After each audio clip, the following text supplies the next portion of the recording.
sound a little bit naive, but the strongest way to resolve a conflict is to listen. The most useful thing we can do when somebody's in pain is serve them in some way, not get into deep empathy.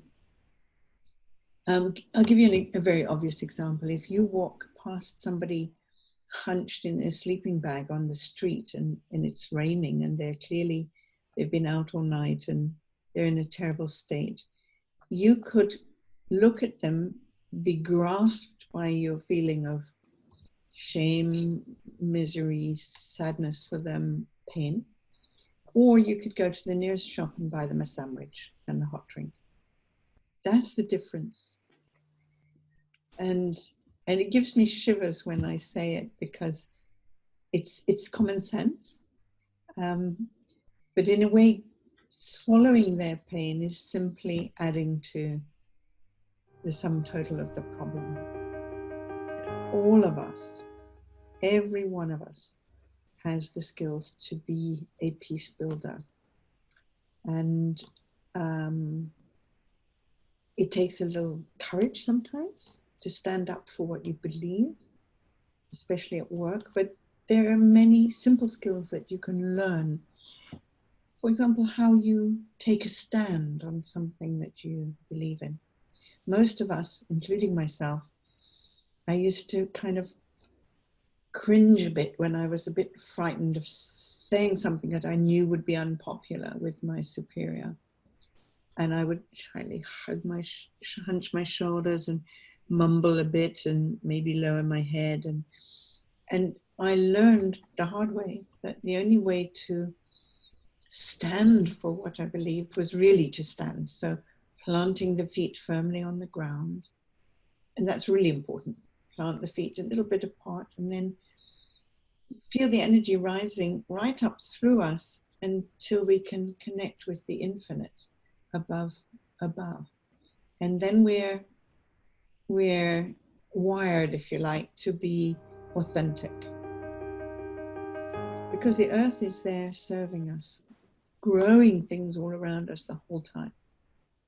And nature does nothing but serve us, want to help us, give us food, give us shelter, give us beauty.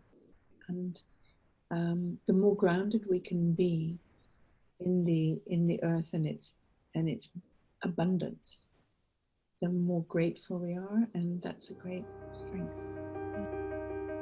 One of the companies where I've trained their executives, now it's part of their value system that they say, being vulnerable is an asset. It's to be respected and always made room for. I love that. I think it's very, very advanced. And so I say to them, I have 3 questions for you. The first question is, what breaks your heart? And every one of us has something that breaks our heart. It might be wounded animals, it might be people in Syria, it might be lost children, trafficking in women, whatever. So identify what breaks your heart. And they do that.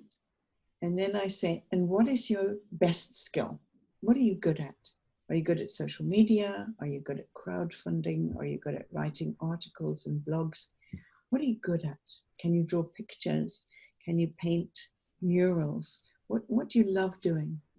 So they think about their skill. And I say, okay, apply your skill to what breaks your heart, and then tell your friends.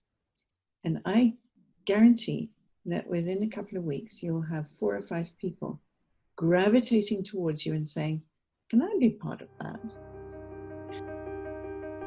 Your soul knows, my soul knows, everybody's soul knows what the path is. And that's why we need a period of quietness every day just to listen. Okay, am I on the path? Yes. And the soul often has something to say. And it can't say that if we're busy doing emails. It's as simple as that.